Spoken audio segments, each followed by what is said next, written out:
going inside Memorial Sports. This is the Panther Fan Zone on 100.7 The Score. Welcome back into the High School Fan Zone on this Monday night. Before I forget, this is the last week of 3 nights a week on the Fan Zone. We take next week off for Thanksgiving, and then when we come back on December 1st, it'll be 2 nights a week, Monday and Wednesday. The schedule will be Estacado, Monterey, Memorial, and Liberty on Monday nights. We'll start at 6 p.m. Everybody gets 20 minutes, so we'll go a little bit. Liberty actually gets extra time. Joe Sexton talks his way into an extra 10 minutes on Monday night. So if you know Joe, you know that he needs those extra 10 minutes because he talks a lot. So Wednesday nights will be Lubbock High, Coronado, Friendship, and Lubbock Cooper. Again, starting at 6 p.m., 20 minutes, 20 minutes, 20 minutes, and then Lubbock Cooper for 30 minutes. So no Tuesday night shows starting December 1st. We will be on tomorrow. Monterey and Coronado will be on tomorrow. I think we're talking football with Jason Sims because they are in the area around, and I'm trying to see if I can get the Coronado wrestling coaches to come in because they've got a big quad meet. I think your guys are at their place on Wednesday. And just kind of give the wrestling folks some time a little bit. So that starts December 1st, but we're going to stick to our schedule tonight, and we're going to talk Memorial sports. We're going to talk football, but if you are watching on TV, Jason Richards is to my far left. Taylor Cain is here, who's an assistant football coach but head track coach. And I'm glad that you brought him in because you're handing your guys off somewhat. They hit the weight room first, but he's one of the guys that gets a lot of your guys, and you're going to turn them over to him. And I'm going to guess say make my guys faster, make them quicker, do whatever you need to do here because your off season began 2 weeks ago. 2 weeks ago, we're in week 3 of off season, and I'll let Coach Cain talk about it a little bit. He brought a program that he's been utilizing. He had a lot of success at Idalou as a head track coach, and if you ever watched Idalou football play, they have a lot of speed, and they've got great athletes, but a lot of it's a testament to Coach Cain. And the THSCA brass came last week, and I saw that. They said that we're probably one of 4 schools that have the program that we're utilizing right now, and I'd be lying to you if I told you I knew what it was, but I sure do like watching it. There you go. That's actually what I tell my photographers: go take great pictures. I have no idea what you're doing. Yeah. Just do it and give them to me, and I'll be happy. But you probably shouldn't talk about that. If you're one of only 4 schools, you don't want anybody else. Yeah, we might hold on to that, but it's really neat what he's done with that program, and we run on the program that we have just about every single day, collecting data that's out there. So the kids get competitive, the girls get competitive. They utilize the program too. So I think they'd sit there and run all day if you'd let them, but it's a great program. One thing I learned, I didn't cover a high school sport. When I covered LSU, I was focused on that. So I was away from high school sports for 12 or 14 years. But when I jumped back in, this was in Louisiana, what you said, I started covering girls more, and I was like, these girls are pretty serious about this. This isn't – they're not just there to play the early game on Friday nights in basketball doubleheaders anymore.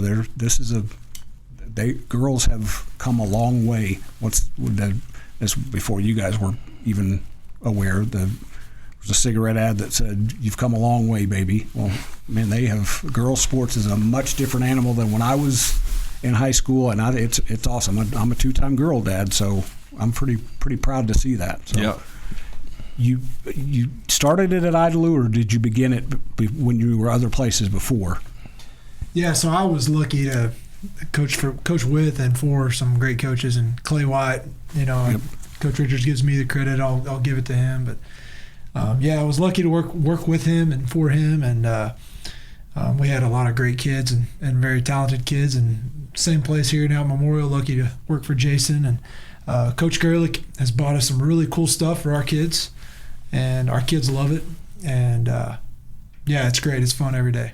If this isn't giving a secret away, is there a name to it? Yeah, so it's a speed program called Dasher. And so it's just giving kids their top speed, and it's instant feedback. A kid, you can go out and run, but if you don't time it, that's kind of like playing poker without money. You got a little skin in the game. You put the time up there, and kids really respond to that. So it's just making running fun again. You go to any elementary. During the day, there's kids out there racing. and kids love that. So. I saw you posted their 40 times today. Yeah. You put those out there. I would imagine that's motivation too. Now they're like, okay, I want my time to be a little bit better than that the next time he does that. Yeah, no doubt. Like we tell them it's, we're going to post it, good, bad, and ugly. And I think they understand that. And, it's also fun. The good thing about track is, and speed in general, is you find some kids you weren't aware of, So, man, it was fun. Now you got to get your big guys. You got to start posting what they can throw and what they can. We're going to throw on Friday. We're actually going to have a combine day as our competition day. So that's actually part of the runs, the jumps, and the throws are part of the program that Coach utilizes in our strength and conditioning and track program. And I want to give you credit, just like he did. You guys instilled that in those guys pretty quick, because every time they've come on here or I've talked to them, one of the things they talked about is, I can't wait to get to the weight room. I can't wait to get to. So that seed got planted in it, man. For 10 weeks, it sprouted and it's grown. I'm assuming the way you wanted it to. No doubt. I mean, even our baseball kids. I think one of our baseball kids ran one of the best 40 times today, and he was competing. And the thing with me, I believe in track. I tell everybody, if I had a son that was a golfer, I'd make him run track, just for the mental and competitive aspect of it. But I think the way we were coached in track, you can't do it today. And Coach Cain will tell you that if you take away field events and handoffs, a track workout takes about 20 minutes. So that's come a long way. We used to run track forever and be barely able to walk off the track, where the things have changed. Our strength and conditioning coordinator, Jacob Roark, does a tremendous job. These guys are always monitoring, collecting data, and getting the best out of our kids every day instead of just beating them down. And that's kind of a shift in the old off-season adage, So it's been a transition for me, but I like what I see just in the short time we've been doing it. I know who you played for in high school, so I know exactly what you probably went through in the off seasons, because I played for a guy very similar to that. So we'll come back and talk more Memorial sports across the board when we come back in the Panther Fan Zone on 100.7 The Score.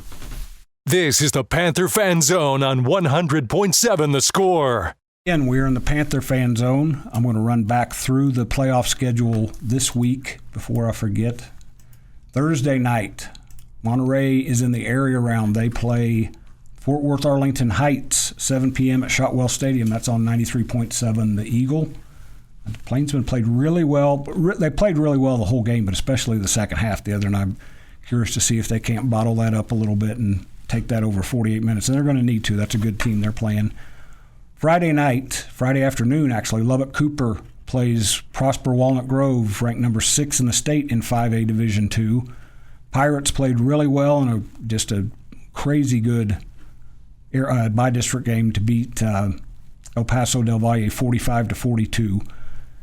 Let's see, later that 4 p.m. Friday in Abilene at McMurray, Lubbock Christian takes on San Antonio Holy Cross. That's numbers 2 and 3 in the state in TAPS Division III. 6 p.m. Liberty faces Graham in a 4A Division II area round. That's 6 p.m. at Shotwell Stadium on 93.1 Young Country. Estacado is in San Angelo at San Angelo Stadium against number 3 ranked Brock at 7 p.m. That's down the radio dial, but Nick Long will have that. And the other game is Christ the King in 6-man Division III plays Azle Christian, 7 p.m. Friday at Greyhound Field in Knox City. See if I'm going to test Taylor out here a little bit and see if he knows anybody that maybe coached there, maybe played there. Did Hutch play? Wayne Hutchison, did he? He did. He'll tell you. Yeah, I think they won a state championship there. I think they won a state championship there. I don't know. You have to fact check me on that. And there's another coach in town that played there. Test Jason out. Do you know who the other guy is? Knox City. Yep. He's not a head coach in town. He's been a head coach in this area. I believe Dwayne Tolliver played. Oh, really? I'm pretty sure he played at Knox City. I don't think they played together. I think they were not contemporaries, but they're both. There must be something in the water down there that makes Knox City pretty good. And I think Hutch has figured out that Stanford's pretty good too. I think they won last week. He's won a state championship, won 2 state championships, runner-up last year on a play right at the end, and I think they're still in the playoffs this year. So You said when we talked, you knew Coach Hutch at some point. You'd coach with him, am I right? Yeah, I knew of him for one of my mentors, Bruce Mitchell, that was part of the Monterey staff. But yeah, I've heard of him and does a great job. And I know the other Jason Sims, has talked about playing against him when he was at Childress. So coaching fraternity will make the world a lot smaller because you guys all either know each other from coaching with each other or against each other or no doubt one way or another. So I think that's a cool fraternity. We've talked about your connection to Wanrod, who it's 2 weeks old, but that game against Coronado is still stuck in my mind. Just how great that is for high school football. Those two teams went out and played that way. Did you guys, either one of you, go to that game that last Friday? Just two teams that had a tough go and just strapped it on and played football. So yeah, that's great. We talked a little bit about what you guys are starting to do. Before I forget, though, the numbers came out, and officially right around 2,200 was the number you turned in snapshot day, which looks like you'll be 5A Division I when everything shakes out. You've talked about you've been pretty upfront about that right away. You had to get your guys ready for 5A football when varsity got here. What did these 10 games? What did your guys accomplish to do that? You think? I think it was kind of I don't want to say sad, but when we went down to Midland Christian, we put it all together. That was kind of the first time that we put it all together. And you're going to have those games where your defense, you got to compliment the defense or you got to compliment the offense. But I really felt like we put all three facets of the game together. Week 10, we were physical. We played really well up front on both sides of the ball, and then we went to off season that first Monday. It was the first time I've never took a day off to even turn in shoulder pads or helmets. We just started. We still had our other two teams, our JV White and our Ninth White, had games that Thursday, but we started offense with our off season with our JV Blue and our freshman Blue. We didn't waste a minute. We got in the weight room, and the kids are really enjoying the weight room. It's crazy. These young guys, they lift for 3 weeks, and you can already see changes in their bodies, and they're ate up with running and changing direction, and just excited to see what the future brings, man. I guess the answer for this for probably both of you, but especially I'm going to guess that you're still paying attention to playoffs because those are all teams that you're going to either be in a district with or if things go right, you're going to be coaching at this time of year against in the playoffs. Yeah, it's been a big transition monitoring. I was stuck on 3A D2 for several years, and we keep up with it, and I think those guys need to make a big, long playoff run and just put the stuff up and go to their second sport. They don't need to do off-season or anything like that. Go. And plus, they'll give you lots of video to see. So, Taylor, you've been paying attention to some playoff games too? Yeah, absolutely. Yeah, it's kind of fun to anticipate what we have coming. Exactly. We've got one more segment left in the Panther Fan Zone. We'll be back after this break on 100.7 The Score. Going inside Memorial Sports, this is the Panther Fan Zone on 100.7 The Score. Welcome back into the Panther Fan Zone on 100.7 The Score. I have Jason Richards. I have Taylor Cain. Could have brought a few more head coaches, I guess. Your basketball coaches are pretty busy. CJ's team plays its first game tomorrow. Yep, they're at Olton. Yep, they're at Olton. My guy. They're going to Olton Tuesday and Pampa Friday, I believe. So they're gonna get some mileage. CJ, is he driving the team too? He's driving. There he gets $18 an hour. There we go. It's a barbecue. Tell me if I'm wrong. I've thought about this. When a head coach has to drive, it also gives you time to think a little bit about, especially on the way there. Mm-hmm. You almost get some extra, not scouting time, but kind of strategic time. Now, I'm sure it'd be nice to kick your feet up, but I know a couple of coaches have told me they don't mind that part of it because I got a lot of coaches that drive, which is nice. But friendship takes care of us. Compensate the coaches that drive, and it's worth it. We don't have to look for drivers very often. There you go. I'm looking forward to see what he does with his guys because that guy can coach. I've seen him coach at a couple different places against Friendship, with Paul Page at Friendship, and he gets some blood out of the turnip. There's no doubt. And I think he's got some athletes, too. I was talking to somebody the other day, and I don't want to speak for him, but I think they're going to average about 6'3", 6'4" on the court, depending on who's playing the point position. So that's going to be good. And this happened at Liberty. They played much like you guys. They didn't play a varsity schedule that first year, but they benefited from their guys playing varsity schedules and everything else because they got that experience, some good, some bad. And then those guys came back a little bit like, okay, now we see what that little extra level of competition is. Mm-hmm. Yeah, I think I was speaking to Jason Cooper today, and he's played like Tascosa, who's number 2 in 5A that beat number 1 in 6A, and then he played Midland Christian girls who are number 1, and I guess you call it TAPS, but he told his girls, he said, girls, we're playing 18U at 15U. Yep. They play so much summer basketball, and you gotta. We talked about it in the off season the other day. Usually in off season you want to go one peg. You want to take your freshmen to sophomores. We got to go 2 pegs. Yep. Right. So we got to get every one of our kids really and truly progress 2 years into their physical development. So we know it's not going to be easy, but we're looking forward to the challenge, and we're doing everything. We're investing as much as we can now to see what happens in August.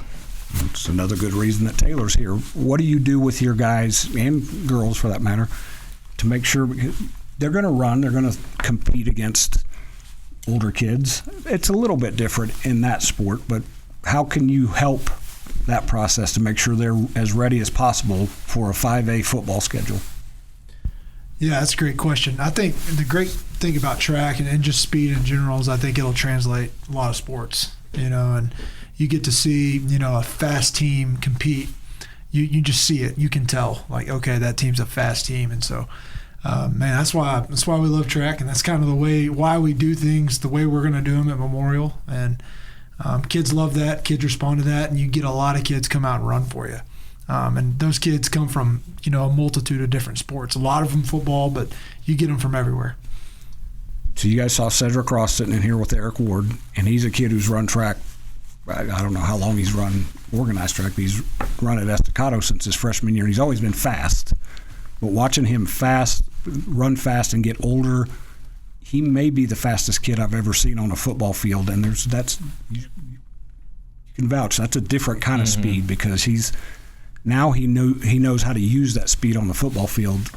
How much are you kind of leaning into Taylor to make sure your guys understand that going point A to point B is great, but take that to the football field and let's use it the best way we can. And one thing they've done, first off, I wouldn't have kicked 2 kickoffs to Cedric Ross. I'm but stunned. I'm not the smartest head football coach in the world, but I would not have kicked it to that guy. Ask Joe Sexton when you see him on the way out how many times they didn't kick to him. Our total track is not just linear speed. It's change of direction. Yep. We do a lot of L drill, a lot of 5-10-5 or pro shuttle, and we're getting times on that. And then our strength coach does a lot of movements to protect the knees, protect the hips. So it's really just a well-rounded strength and conditioning speed program that I'm glad I hired these guys that are way smarter than me to run it. So off-season started. When does practice officially start for track and field?